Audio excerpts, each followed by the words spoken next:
Okay, now we discussed various uses of elastic pairs. Now let us actually try to model their stiffness. Okay, so that is, let us look at the details of these flexures. Let us begin with circular notch flexure. That is, if I have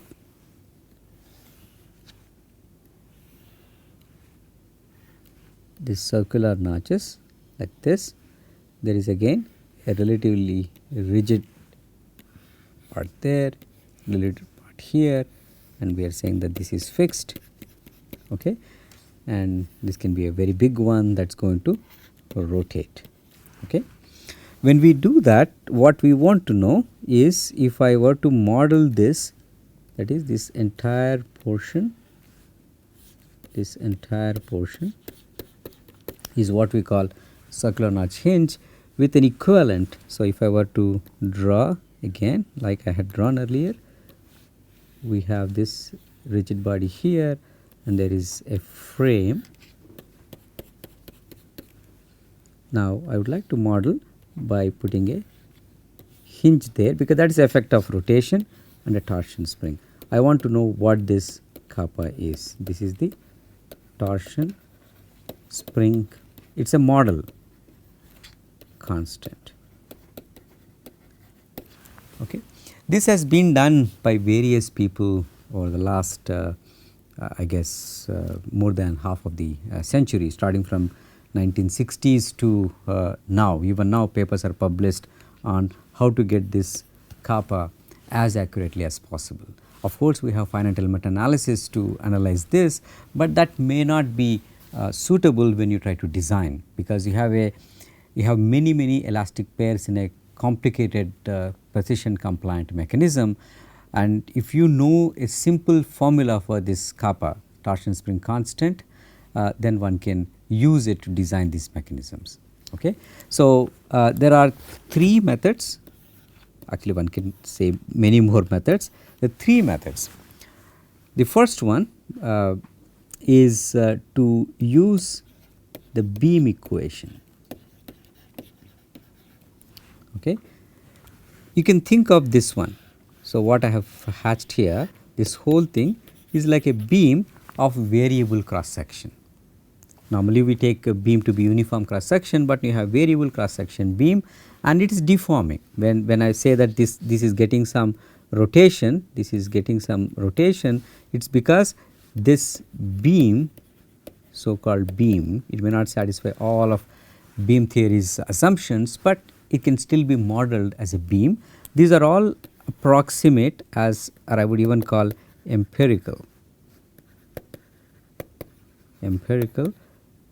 based on whatever measurements that you do and lot of approximations that one do.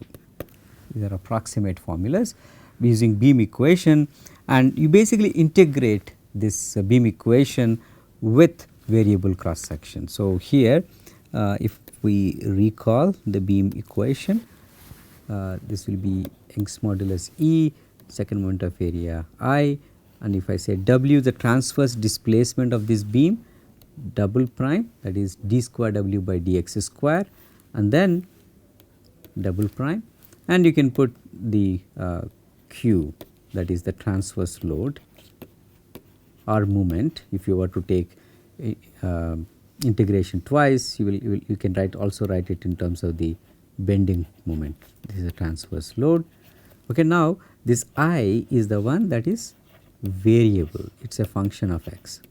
So, you can take that here and integrate and try to see how much rotation you get at this point, and based on that you basically come up with the equivalent torsion spring constant. That is exactly what these two people did, Parros and Weisbart, in 1965. Okay. When they do that, they get, or they got, an expression that looks like this. What is rotation for alpha z mz. So, what they are actually showing here is alpha z, that is the rotation about the z axis. So, that is z axis here is going to be out of plane over here, out of plane. Okay. So, so that one alpha z, they are relating to mz equal to some large expression that you see here. It may look formidable, but the idea is simple. They are taking the beam equation, simply integrating for the variable cross section with lot of approximations. Even after that, it is this big, okay, where beta is T by 2 r and gamma is 1 plus beta. What is T and r? Let me show it here by drawing this flexure. So, when I have a flexure like this, of course, r is the radius. So, this is the radius of the flexure and this distance is T. Okay. And of course, this is the rigid portion that is on both sides. This is T and r, which is in beta, and gamma depends on beta. So, everything depends on T by r, but also you have B, which is out of plane, right. So, it is going to be like this here, and this is B that you see in the formula. E is of course Young's modulus, and r I said radius of that notch, and then you have beta, gamma, various trigonometric quantities and square roots and 3/2s and all that, right. It is a long formula, but obtained by integrating the beam equation. Okay. So, what is actually getting here, this expression, inverse of that is kappa that we want, because the kappa that we want should be relating mz to kappa here, and the angle in this particular case it is shown with alpha z, rotation about z axis. So, this one is 1 over this expression, the way it is written, okay, very long, and while it is easy to put numbers into it and get this kappa value, in terms of design, what thickness T you should have here, what R, what B, it is not that easy here. I think B is the one that comes out and R, but then this ratio T by R is everywhere in nonlinear fashion. This is the long version of Paros and Weisbord formula. They got not only this rotation stiffness about the z axis, out of plane axis, they also got transverse thing here, the delta y, meaning that the same flexure. So, let me draw it again. This is the base, it is fixed here, and there is a rigid body, right. Now, when apply not moment or torque here, when apply a transverse force, okay, I am calling it Fy, meaning that this will be x here. So, that becomes y, Fy, how much does it move? Okay, it is going to move a little bit, that is your delta y, that also has a long expression. So, now we have beta, again what you had earlier, gamma, but also some other theta m is here for circular flexures, that is taken as pi by 2. Lot of empirical assumptions that are made in this to get this. Likewise, you can also get the axial, that is again if I were to draw with this one fixed and you have rigid body, if I apply a force Fx here, how much does it move? For that also a rather long formula, because now it is a bar with variable area of cross section, right. So, area of cross section along the x is varying, for that also you can get. So, note that just because these formulae are long, let us not think that it is complicated, it is simple with lot of assumptions, but the work of Paros-Weisbord 1965, whatever they had done was very widely used. Even till today people in the industry use it a lot, because they were the first ones to do this, and they were also very clever. They had simplified versions. So, whatever I shown long expressions, now you have the same things in a simplified form. You see, you might ask, where is this 2.57 coming? Why is this 5 by 2? They are all approximation. The long formula for some ranges, they simplified them so that you have. Now, if you have a thing like this, so from here, from this formula, if I want to write kappa, like I said, it should be inverse of this expression. I can write it as 2 EB T raised to 5 by 2 divided by 9 pi and then r raised to half square root of r. Now, we can see how kappa changes if I were to change my radius, increase or decrease, at what rate kappa would change, or this T, you see this 5 over 2, I have design insight now. That is why people love such formulae, because they are not accurate in the sense that you may still incur quite a bit of error, sometimes 10%, 20% also, but the range of motion that if you know ahead of time what error it is, you can take that into account while designing this complete compliant mechanism, the elastic pairs. Similarly, for Fy force, Fx force, there are simplified formulae.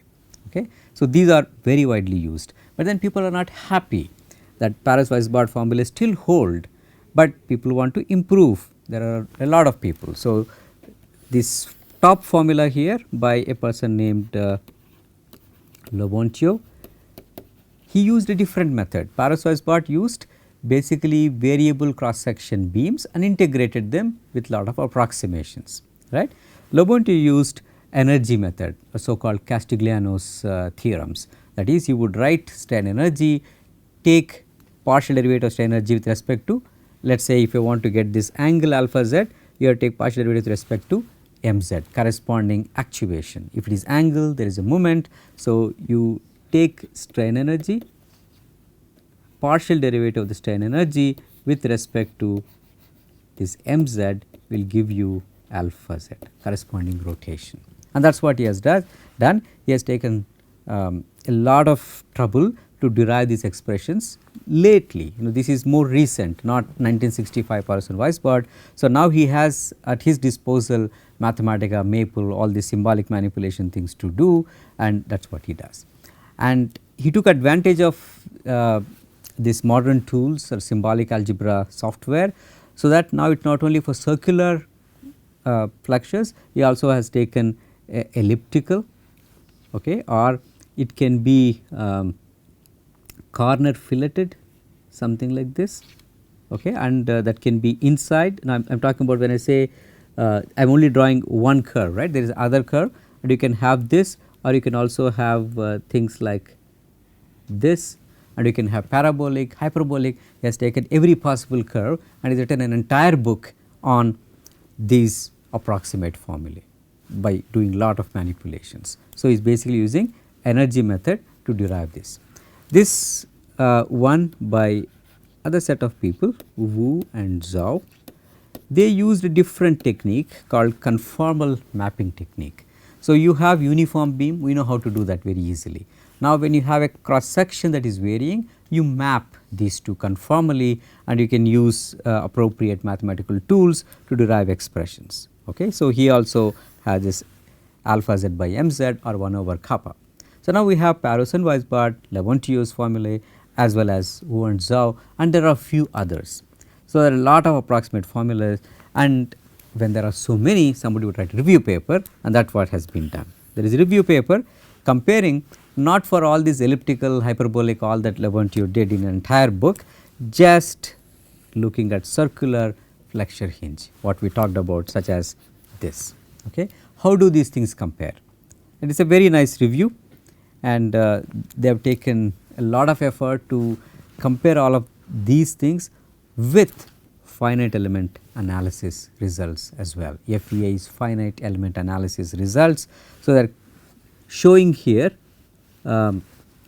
several names. First one is Paris and Weisbart full, and other is simplified, and then this Lebontio, and then Wu, and somebody called Treslin and Smith. You will hear this name again in this lecture, and Schoolborough. If you see, let us look at Smith one, right, that is these stars, right. It is way off from what we are plotting here is error. Finite element analysis is taken as the gold standard here, and that is perfectly all right. Today we have finite element analysis software that is very accurate by if you take proper care.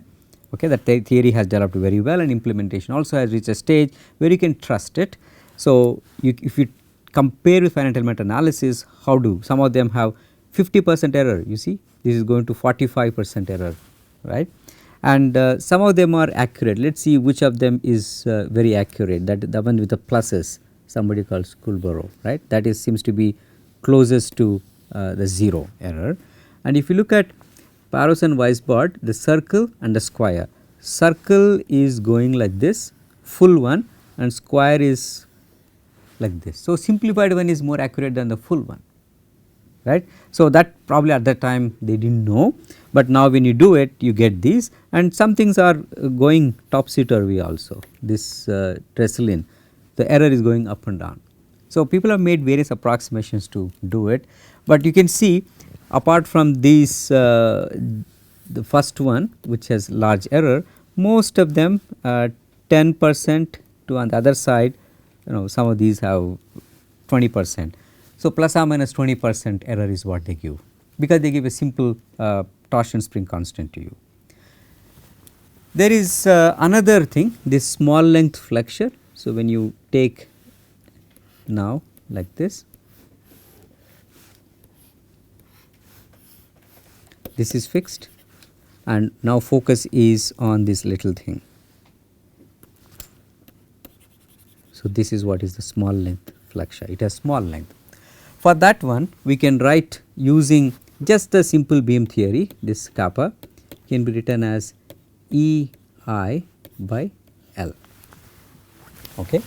So, when you have this thing replaced with let us say a pin joint, let us say I replace this, I will use a different color. Okay, replace with a pin joint, there will be torsion. So, this will become the frame now for this rigid body. Okay, this is the rigid body or rigid segment. Okay, there is a torsion spring, that kappa is given by E, Young's modulus, I second to area, and the L is the length of this flexure.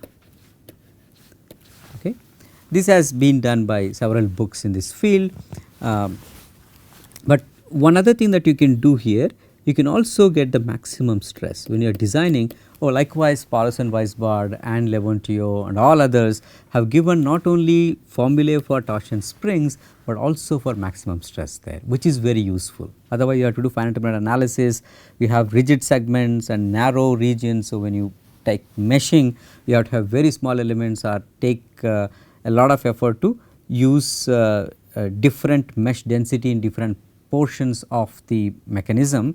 So, if you want to get accurate estimate of stresses, it will take a lot of effort, but these people not only have gotten torsion spring constants, but also have gotten expressions for stress. For example, in this case if you want to get maximum stress, this is just a beam, there is no variable cross. That is why it is one of the simplest cases here. You have the usual MC by I, this is the moment and the second moment of area. This is basically Y max by 2.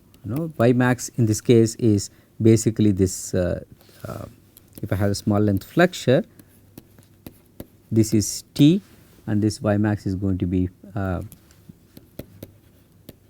that, right, or T by 2. So, that is My by I. Now, you remember that is what you can have, right.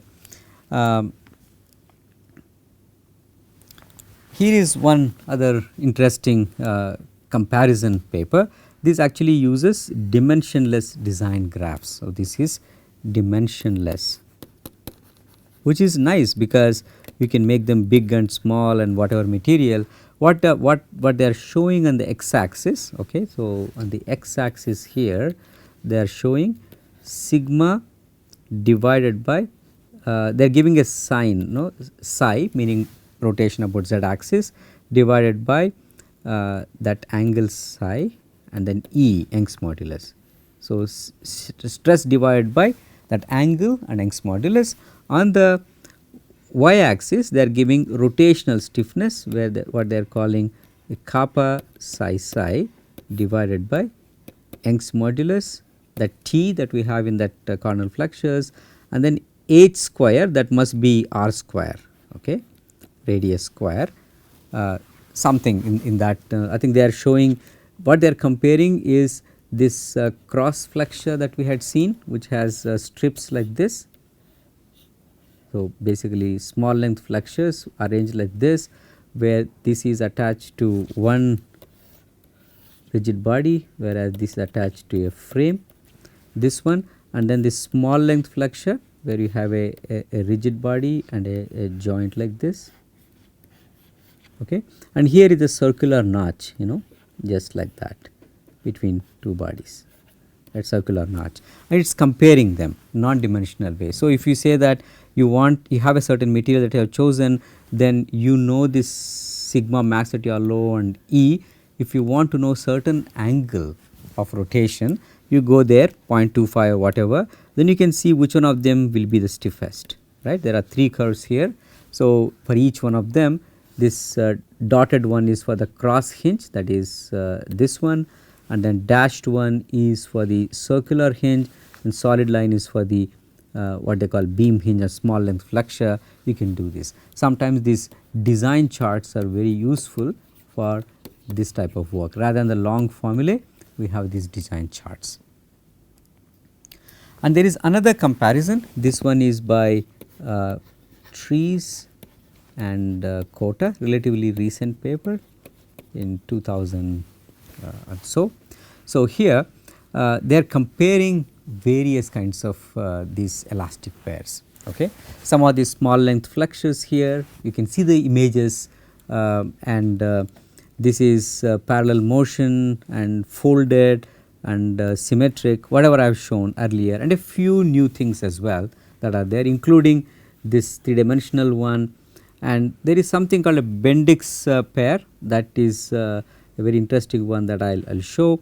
And there is a split tube flexures. If you take a tube, okay, let us say we take a tube and have a little split on it somewhere here, then if you attach at one end and then other end, okay, tangentially at 90 degrees apart, between these two you can rotate, and that gives you a very nice flexure equivalent.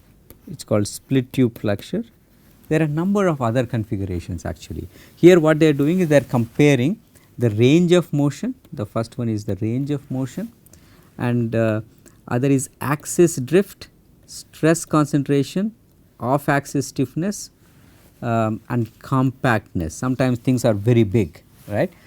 So, for example, some of these things are very bulky. So, they have used 5 criteria, put them 0, minus, plus. 0 means neutral, minus it's not good, and plus is it's better than the others, right. So, again let us look at the parameter that they have taken to compare. One is the range of motion. Range of motion is limited for most of these, unless you use these flexures, even then it is not a whole lot. Other thing they have taken is axis drift, and that is a very important one. These flexures, when they rotate, their axis is not going to remain the same. That I did not mention, that is a very important thing, and modeling that is quite difficult also. All these formulae do not capture anything, that is why the errors in them is very high, right, sometimes 20% as we saw, right. Axis drift, and then stress concentration, because they are being heavily stressed in narrow portion of the material of the compliant mechanism. Stress concentration is very important. Then there is off axis stiffness. If one axis is very flexible, what about the split tube flexure was developed because its off axis stiffness is quite good, okay. And compactness, how compact it is, right. So, if I look at the split tube flexure, which is over here, you see a plus sign. Its cross axis stiffness is very good, and stress concentration is also very low, that is plus. Range of motion is quite high, you can go to 90 degrees or more, and other things are neutral. So, some of these that have only pluses, of course, this paper was focused on this particular flexure, it has all pluses and 1 0, it is not compact. Here they have put, even though it is not that compact, they have put all pluses. It is subjective comparison of various joints. This paper is worth looking at. This is by Trees and Kota, Journal of Mechanical Design, July 2005. So, that is Journal of Mechanical Design, July 2005. Okay. It is worth looking at, and these are all the different things that we have made in solid model and in 3D print, and you can compare lots and lots of elastic pairs are there, which we had already emphasized that they have no specific shape. One can come up with a lot of different shapes and get these things. And this is the Bendix joint that has been commercially available for a long time, very nice joint. So, it has basically plates. I think you can see a plate over here. Let me change the color. There is a plate over here and there is a plate over here. Two plates cross there. When I play the movie, you will see how it works. Let's the arrow. Yeah. So you can see the plates moving, and this is the side view. Sorry, side view. How these plates move. They are not touching one another. You get this rotation. It looks very compact actually. They are sold. One can buy them in metal and plastic and lot of different things. It's a very successful elastic pair. Range of motion is not that bad actually in this. Okay. And you also have finite element analysis of all of these different flexures, and like I said, people have compared them quite a bit.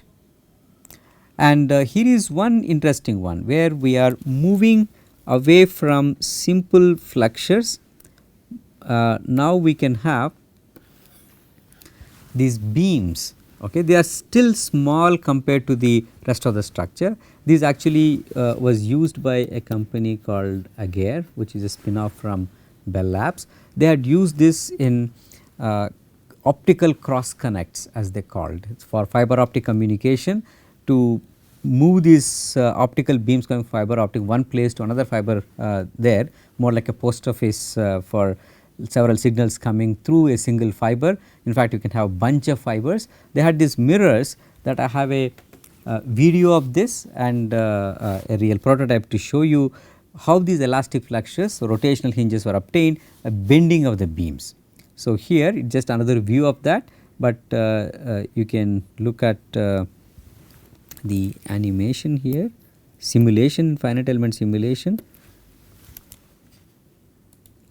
So, basically it is a plate that rotates. Now, you can see the tilting of the plate about one axis, and here you can see the tilting about the other axis. So, let us look at a real device that is there now. So, we have this over here, you can rotate like this. If I hold it like this, maybe you can see I can rotate this plate like that, and I can also rotate the other way around. If I hold it like this, I can also rotate this way and that way. I can rotate about this axis like that, I can rotate about this axis, and in fact we have made it in a way that you can see these beams easily, but you do not have to remove all this material. This material can be there, and they can be tiny slots. If you are using silicon etching, you can't see, you will see only a plate, but a center one can rotate about two axes. Such flexures also can be done, and people have used a number of designs like this, very ingenious designs that they have. All of these things have one goal, which is to have this multi-axis stiffness here. So, multi-axis stiffness, I think I am not getting the color. Okay, let me see. Yeah. So, we have this multi-axis stiffness, this 6 by 6 matrix. That is, we have translations about x axis, y axis and z axis, and also rotations and corresponding forces and moments. Okay. So, between two relatively rigid bodies, these flexures are giving this multi-axis. All these things differ, as we had noted in the first lecture itself, how these values, cross values, diagonal values, how do they differ? Okay. How do you construct this stiffness matrix, or its inverse, the compliance matrix? How do you do that? To do this, we have to do 6 finite element analysis runs. Today we have finite element, you do not have to go for all these approximate formulae, they are approximate, but they are useful in design, let us not forget that.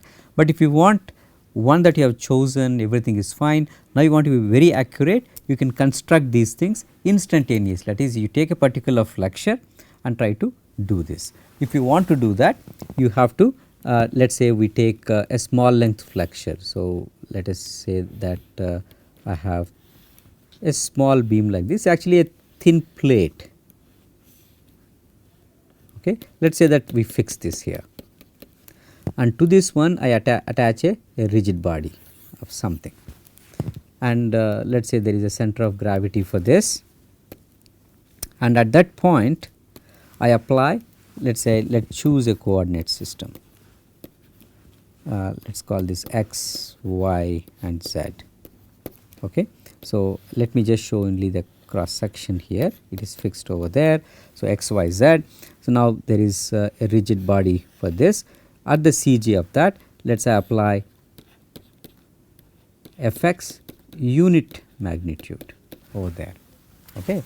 Then I get displacements of this thing based on what this flexures stiffness is. I will get displacements in the x direction, y direction, z direction, rotation about x, rotation about y, rotation about z. All of those I record in a matrix 1, 2, 3, 4, 5, 6. Okay. So, we are not getting stiffness matrix now, actually we get a compliance matrix, meaning that if I put Fx here and then Fy, Fz, Mz, sorry Mx and My and Mz. Okay, what we want are the displacements, that is Ux, Uy, Uz and then theta x, rotation about x axis, rotation about y axis, rotation z axis, right. When I apply unit force in the x direction, one finite element analysis, I get all these numbers, right. I do not have any other forces now, I applied only Fx equal to 1. So, whatever displacements I get from the finite analysis, that will be Ux, Uy, Uz, theta x, theta y, theta z. Then I switch to this and make that unit, get the next row, and likewise Fz and Mx. When I say Mx, I have to apply, let us say x axis is this way, I have to choose 2 points close by to center of gravity, apply a force above and then another one below, create a rotation about x axis or moment and record all these things. I will get this 6 by 6 matrix. This will be our C matrix, it is relating U to forces. Now, if I take inverse of this C matrix, then I get the stiffness matrix. We can construct that by doing 6 finite element analysis in the present configuration. Let us not forget that in this configuration, after I rotate it by some amount, I have to redo this matrix, because this matrix values in this keep changing, and in fact axis initially may be, in fact not maybe, it will be fixed here, but after it rotates a little bit, okay, it will go like this, right. Its distance from here to here will actually change because it is rotating. So, axis is going to drift. So, you have to note down where the axis is, center of rotation is, and what these values are. Each time we do finite element analysis, you can get that. And we have actually done that. I think as a supplement we will put those values for one of these small length flexures and compare with what is out there. You can look at those values, you can do it yourself, you have finite element analysis software with you. And to conclude, before that, let us actually look at some reading that you can do. This classic paper of Paros and Weisbord, I will strongly recommend to you to read how these people had used just simple integration of the beam equation of variable cross section and gave formula that are still used 1965 to now 2016, people still use them. And now this book by Smith and Chetwynd is also quite interesting, because they talk about a lot of this precision mechanism application and focus on the design with all these simple formulae. How do you design, how do you arrange these elements? Some of them are inspired by rigid body linkages, but you can design compliant mechanism very effectively for small range of motion. And this Nicole Lemontio had done this not just for circular cross section, circular notches, but elliptical, hyperbolic and so forth. Very painstaking work to derive all these formulae using energy method. And this flexures by S.T. Smith, what called flexures elements of elastic mechanisms. It is also an interesting book which has some overlap with this one, but has very useful information about this conformal method as well.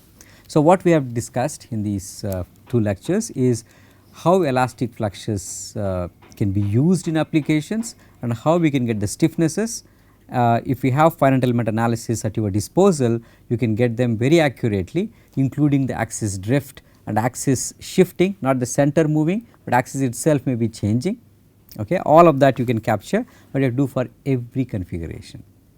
What we will discuss next in the next couple of lectures is to use finite element analysis not only to analyze compliant mechanism with elastic pairs or these flexures, but also elastic segments. Then we go towards distributed compliant mechanisms. Thank you.